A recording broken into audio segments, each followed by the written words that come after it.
Thanks for watching TechWiki. Click the subscribe button, then enable notifications with the bell icon so you won't miss any future videos. So aren't credit cards great? The rewards programs are fantastic, you can buy things now and pay for them later, and the reasonable interest rates mean that, I'm just kidding about that last one. But obviously, there's a huge difference between you using your own credit card irresponsibly and someone else deciding to commit credit card fraud and run up a bunch of charges on your account. And these days, it's often much easier for criminals to forget about stealing hard currency like the highwaymen of yesteryear and instead focus on ripping off credit card numbers so they can charge as much as they want.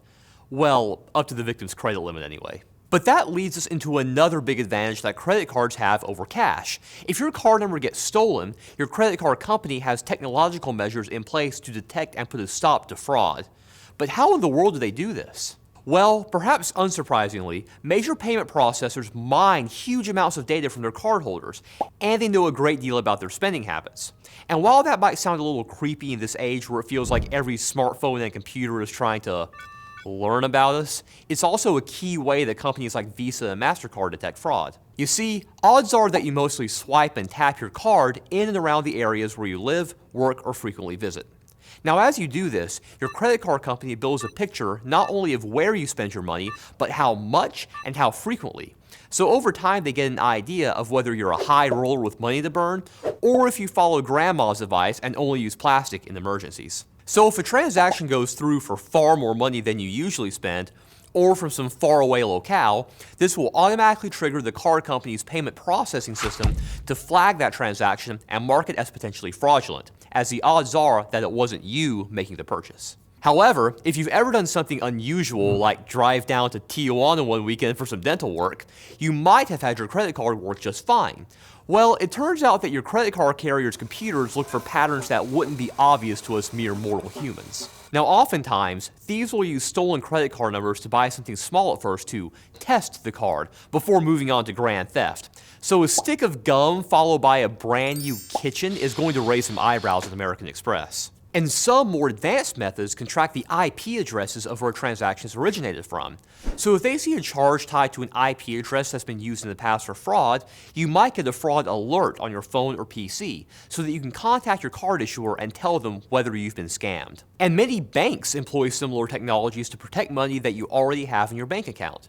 In fact, if someone drains a ton of money out of your account fraudulently, the bank generally has to give you that money back as long as you report it quickly enough. And since banks don't want to have to foot the bill for theft, they definitely have an interest in keeping your cash as safe as possible.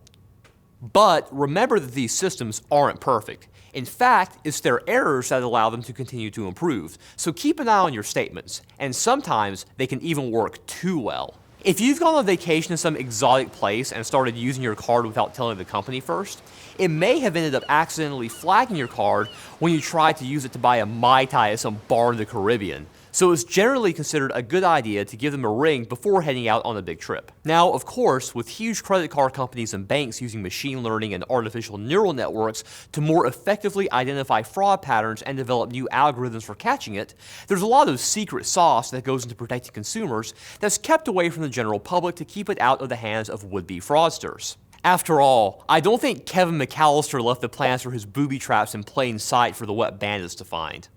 And speaking of machine learning, or just learning in general, are you looking to pick up some practical skills? Then check out Skillshare, an online learning community with thousands of classes in business, technology, design, and more. A premium membership will give you unlimited access to high-quality classes on must-know topics, so you can improve your skills, unlock new opportunities, and do the work you love.